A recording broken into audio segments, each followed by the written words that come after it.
Hey guys, this is Shane with DNS Adventures, and today I want to introduce you to one of our new modes of transportation here on the homestead.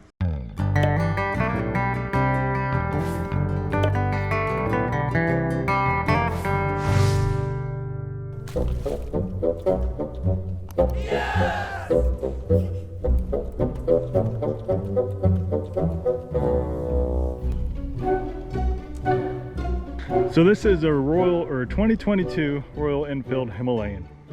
As I was kind of talking about in my previous videos about riding my aerial rider e-bike, it really got me in the mood to get a motorcycle. A lot of the roads around here in the country are 55, 60 miles per hour. Some of the back roads are a little bit slower, but it's a little dangerous around those curves and stuff, not be able to keep up with traffic. So I wanted something just a tad bit faster to be able to keep up with traffic and to be able to go a little bit longer distance. And if you know anything about bikes or the Royal Enfield Himalayan itself, this is not a fast bike, and that's not the reason I got it. I just wanted to be able to go 55, 60 without any issues whatsoever, and this bike does that. And as you can see, the bike is already ridiculously accessorized, and most of this was actually on there before I bought the bike used. I bought this bike with about 5,000 miles on it. It came with a lot of stuff, probably over $1,000 worth of stuff put onto this bike. And I am completely brand new to motorcycle riding, so if I say something incorrect, laugh at me all you want, make fun of me, that's fine, but just realize you were once too in that position. This came with the hard pannier racks already built into it. The previous owner put those on there, the Royal Enfield brand. It already has some of these SRC shieldings throughout the bike just to protect the different components if you were to take this off-road, so you can take it a little bit further and not have to worry about damage as much. The stock Himalayans already come with the skid plate, but they added these extra metal parts around here. It came with the crash bars on here, and these are the SRC crash bars. There's a bunch of different brands you can get of those, but that's what they put on this bike. It also came with this oil coolant guard, so that was pretty neat. One of the first things I did was actually put this foot pad extender, because the stock Himalayans only have like an inch and a half. You can see it right here, this little metal pad, and this just increases the footprint a little bit, so you don't have to worry about dropping your bike as much when you put it on its side stand. Another thing I did immediately when I got this bike, I just went to a hardware store and got these spacers in here, because I guess if you take this off-road, I've seen a lot of videos, I watched a lot of YouTube videos before I made this purchase, but with this front fender here, some people are getting mud stuck between the front fender, not just mud but rocks and different things stuck between the front fender and the front tire, and it actually was locking up their front wheel, and that's not something you want to do,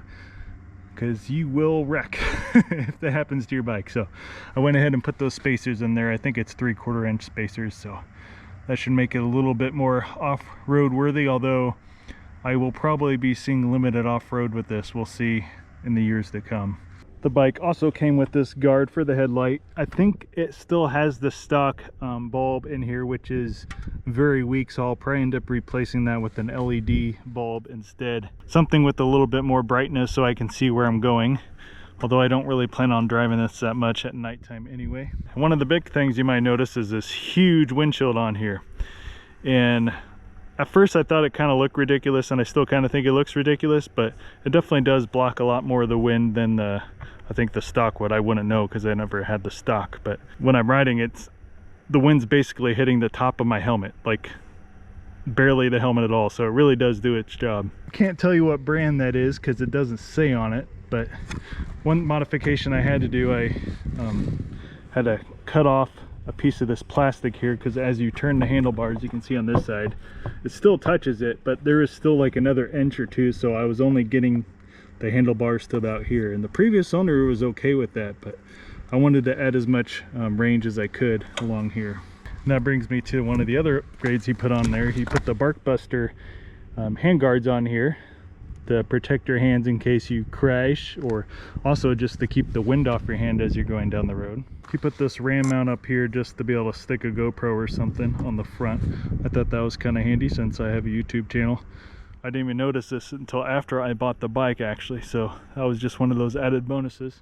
Another accessory this guy added were the Oxford heated hand grips. So I just got my motorcycle license like last weekend or the weekend before that, one of those. It's all blurring together. But so I haven't really taken this on the road too much, so I haven't actually used this, but I heard they are pretty handy, and I have just turned it on just to see if it works, and it does warm up pretty nicely. So we'll have to see probably next winter if it actually does its job or not. One thing I noticed with those hand grips is that the throttle is kind of wobbly. I thought that was a little odd compared to other installs I've seen. So if you guys have the Oxford hand grips or the heated hand grips, do you have that issue as well? Is it kind of wobbly on the throttle now? Another thing he added on here was the USB port, so you can charge your phone as you're going down the road. I'm guessing he probably took it with him, but I ended up buying this rock form phone mount. It's basically like the quad lock, but just a little bit heavier duty as far as metal rather than plastic. So I just wanted something that would not drop my expensive phone onto the ground. He actually had a cup holder on here too. I might end up taking this off because there's so much junk going on in this area. It might be actually a little hard to reach some of the controls with all this stuff here. So I might just not have a cup holder on my motorcycle. One thing I just literally added right before this video were these double take mirrors. I took this on the road a few days ago and I noticed, hey, I can't see anything in the mirror but my shoulder, so that's not a good thing. So I was doing some research online and I heard a lot of good things about these double take mirrors, and plus they're good for off-road, and I guess they're very durable as well, and I guess they have a warranty, so if you do have any damage they'll just send you a brand new mirror in replacement. So I believe it is an American company, so it's something that I try to stick to when I can, but obviously most things are made in China these days. I imagine most of my subscribers are probably not interested in this type of video, but if you are, just go ahead and leave a comment below. I don't plan on taking this from Virginia to California or any grand adventure like that. I don't think the Himalayan's really built for that. I mean, it can do that. It would just be a very, very long trip. The max speed on this thing, from what I've seen, I've never taken it to its max speed yet, is about 70, 75, but that's really wringing out the throttle in order to hit those speeds. So what I really want to do with this bike is just take it onto the back roads, take it on some gravel roads, just places where I'm mostly the only person on the road, just to go explore and check out different parts of the country. Probably more so around Virginia, but we'll see where I end up going with this thing. But yeah, you folks that know more about motorcycles than myself, I'll give you a couple stats here. If you weren't already aware, you're probably already aware if you've seen any other Himalayan videos, but it is a 411cc, but it only cranks out about 24 horsepower and about the same amount of torque. So it's not a very powerful bike, but it's basically the cheapest adventure bike you can buy these days. As far as, it's somewhere between an adventure bike and a dual sport, definitely probably more towards an adventure bike, because it's about, I think, 450, 460 pounds. It's not a light bike, but it's also not a super heavy bike either. So I don't know what it really qualifies as, but it gets the job done.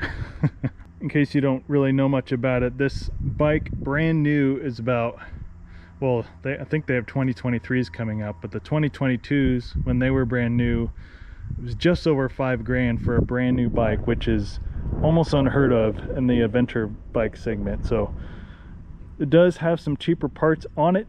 It's not a Japanese bike. It's probably not going to last as long as a Japanese bike, but for a nice entry-level beginner adventure rider, I heard this is perfect. It has a very low seat height. I'll hop on real quick. See how easy that was for me to hop on? I'm completely flat-footed on both sides. Like, if you're first learning how to ride a bike, just stick a foot down if you think you're about ready to fall over, because you know what?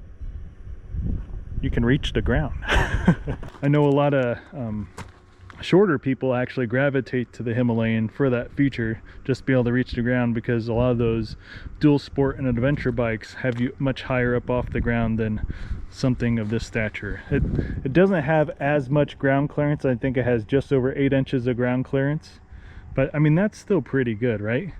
Just, you don't really plan on taking this on any super aggressive terrain anyway, so I think it was 8.3 inches of ground clearance. I think it'll do just fine, especially for stuff I want to do. Like, this could literally go up my the Blaze Trail up there if I wanted to. I'm not that good at riding it, so I'm not going to be doing that. I'll probably be mostly taking it on the road and in parking lots and get used to the stuff I learned at the MSF course first before I do anything. But that might be something I can do in the future with something like this. It has plenty of ground clearance for a trail like that. Now, if you go out to the western part of the United States and you take it on some of the aggressive washed out roads and stuff like that, I've seen people do it with the Himalayan, but you definitely want to have the skill set first before you hop in something like this and try to take it through, because I think you'd really have to pick your lines well in order to be able to take something like this out there. But yeah, I just wanted to show you guys the Royal Enfield Himalayan.